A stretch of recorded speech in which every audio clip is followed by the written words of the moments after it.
India میں معاشی انقلاب کیسے برپا ہوا؟ بسم اللہ الرحمن الرحیم۔ السلام علیکم خواتین و حضرات، آپ دیکھ رہے ہیں ہمارا یوٹیوب چینل اور فیس بک چینل گپ شپ ود توقیر مظہر۔ میں ہوں آپ کا میزبان توقیر مظہر۔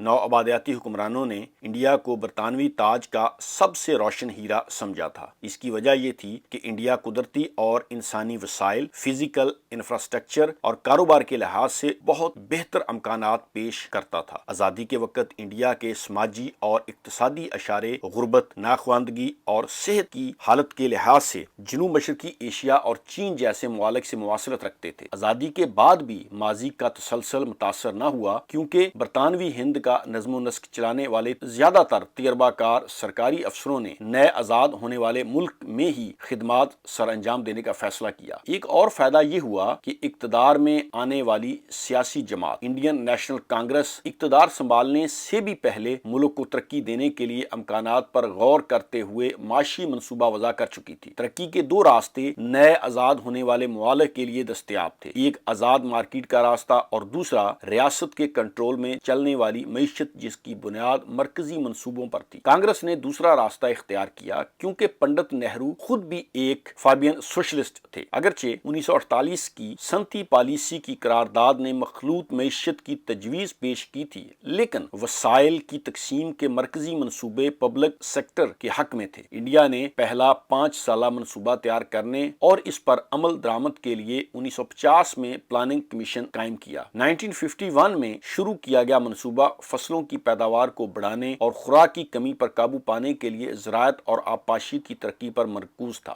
دوسرے منصوبے میں بھاری صنعتوں اور سرمایہ دارانہ سامان پر توجہ مرکوز کرتے ہوئے تیزی سے صنعت کاری کی طرف قدم بڑھایا گیا۔ یہ مستقبل کے منصوبوں کی بنیاد تھی۔ 1991 تک ان منصوبوں میں تسلسل رہا۔ صرف یہی نہیں، معاشی سرگرمیوں میں سرکاری شعبے کا گراف بلند ہوتا گیا جبکہ نجی شعبہ بتدریج سمٹتا گیا۔ 1950 کی دہائی سے لے کر 1991 تک کئی ایک صنعتیں جیسا کہ ایئر لائنز، بینک اور انشورنس کمپنیوں کو قومی تحویل میں لے لیا گیا۔ 1950 میں زراعت معیشت کا غالب شعبہ تھا۔ جی ڈی پی میں اس کا حصہ 55% اور روزی کمانے اور ملازمت کے مواقع فراہم کرنے میں 80% تھا۔ 1950 اور 1970 کے درمیان جی ڈی پی کی اوسط شرح نمو تقریباً 3.5% تھی، جو 1980 کی دہائی میں بڑھ کر 5% سے زیادہ ہو گئی۔ زرعی شعبے سے دیگر صنعتوں کے لیے بڑے پیمانے پر فنڈز مختص کرنے سے ملک میں خوراک کی قلت اور افراط زر میں اضافہ دکھائی دیا۔ 1964 میں نہرو کی جگہ شاستری ملک کے وزیر اعظم بنے۔ انہوں نے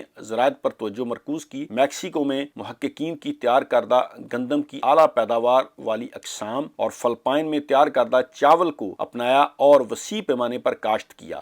دودھ کی پیداوار میں اضافے کی صورت میں سفید انقلاب کے علاوہ غذائی اناج کی پیداوار میں خاطر خواہ اضافے نے انڈیا کو غذائی تحفظ حاصل کرنے میں مدد کی۔ 1990 تک انڈیا 3.5% کی اوسط اقتصادی شرح نمو کے ساتھ دوسرے ترقی پذیر ممالک سے پیچھے تھا۔ فیکس آمدنی میں جمود، بڑھتی غربت، تجارت اور سرمایہ کاری کے معاملے میں عالمی معیشت سے الگ رہنے کا داخلی رجحان، پرائیویٹ سیکٹر کو اجازت ناموں، لائسنسوں، درآمدی پابندیوں، غیر ملکی زر مبادلہ کے کوٹے اور قومی بینک کے ذخائر کو حکومتی خسارے کی مالی اعانت یا پبلک سیکٹر کے منصوبوں کے لیے استعمال کرنے کا رجحان غالب تھا۔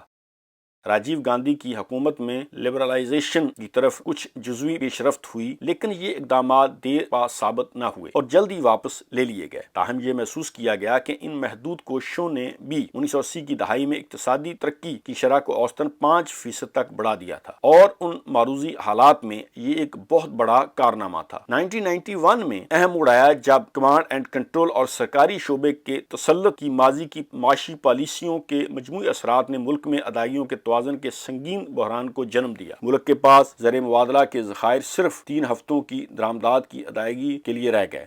وزیر اعظم نرسیما راؤ نے اپنے وزیر خزانہ منموہن سنگھ کی مدد سے اصلاحات کا ایک جامع پروگرام تیار کیا اور بیل آؤٹ کے لیے IMF سے رجوع کیا۔ لائسنس اور پرمٹ راج کو راتوں رات ختم کر دیا گیا، جو نجی شعبے کے راستے کی سب سے بڑی رکاوٹ تھی۔ نجی شعبے کو کاروبار اور اس کی توسیع کے لیے اجازت نامے درکار تھے، جنہیں ختم کر دیا گیا۔ برآمد کنندگان کے لیے عالمی منڈی میں داخل ہونے اور برآمدات بڑھانے کے لیے تیز رفتار اقدامات کیے گئے۔ سرکاری اور نجی شعبے کے لیے لیے کسی کاروبار کے مخصوص ہونے کا لیبل اتار پھینکا گیا، بیرونی تجارت کے قوانین کو آزاد کر دیا گیا اور گھریلو صنعتوں کے لیے ٹیرف کی شرح کی شکل میں تحفظ ختم کر دیا گیا۔ اب انہیں اپنے بل بوتے پر برآمدی سامان سے مسابقت کرنا تھی اور یوں انڈیا نے اپنا معاشی سفر جو ہے وہ ترقی کی طرف طے کیا۔ خواتین و حضرات، امید کرتا ہوں آپ کو ویڈیو پسند آئی ہوگی۔ نیکسٹ ویڈیو تک کے لیے اجازت دیجیے۔ اللہ نگہبان۔